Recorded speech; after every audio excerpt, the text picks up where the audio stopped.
ಒಂದೇ ಕಡೆ ಒಟ್ಟೊಟ್ಟಿಗೆ ಮೀನು ತರಕಾರಿ ಬೆಳಿಬಹುದು. ಜಸ್ಟ್ 3,000 ಸ್ಕ್ವೇರ್ ಫೀಟ್ ಜಾಗ ಇದ್ರೆ ಸಾಕು, ವರ್ಷಕ್ಕೆ 10 ಲಕ್ಷ ಇನ್ಕಮ್. ಎಸ್, ಇದು ಟ್ರೆಂಡಿಂಗ್ ನಲ್ಲಿರುವ ಅಕ್ವಾಪೋನಿಕ್ಸ್ ಕೃಷಿ ಟೆಕ್ನಿಕ್ ನ ತಾಕತ್ತು. ನಾವು ಫ್ರೀಡಮ್ ಆಪ್ ನಲ್ಲಿ ಅಕ್ವಾಪೋನಿಕ್ಸ್ ಕೃಷಿಯ ವಿಡಿಯೋ ಕೋರ್ಸ್ ಮಾಡಿದ್ದೇವೆ. ಅಕ್ವಾಪೋನಿಕ್ಸ್ ಕೃಷಿ ಮಾಡಿ ಸಕ್ಸಸ್ ಆಗಿರುವ ಶ್ವೇತಾ ಕಾನಾವು ಅವರೇ ನಿಮ್ಗೆ ಈ ಕೃಷಿ ಬಗ್ಗೆ ಹೇಳ್ಕೊಡ್ತಾರೆ. ಮೇಂಟೆನೆನ್ಸ್ ಅಷ್ಟೇನು ಇರಲ್ಲ, ಹೇಳಿದ್ರೆ ಲೇಬರ್ಸ್ ಕಮ್ಮಿ ಸಾಕು, ನೀರಿನ ಖರ್ಚುಗಳು ಕಮ್ಮಿ. ಇದರದ್ದು ಸ್ಟಾರ್ಟಿಂಗ್ ಇನ್ವೆಸ್ಟ್ಮೆಂಟ್ ಸ್ವಲ್ಪ ಜಾಸ್ತಿ ಇದ್ರೂ ಖಂಡಿತ ಇದರಲ್ಲಿ ಲಾಭ ಗಳಿಸ್ಬೋದು.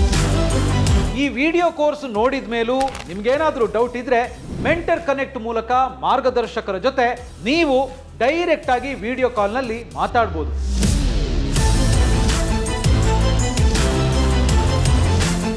ಯಾಕೆ ವೆಯ್ಟ್ ಮಾಡ್ತಾ ಇದ್ದೀರಾ? ಈಗಲೇ ಫ್ರೀಡಮ್ ಆಪ್ ಡೌನ್ಲೋಡ್ ಮಾಡಿ ಕಲಿಯೋದಕ್ಕೆ ಶುರು ಮಾಡಿ.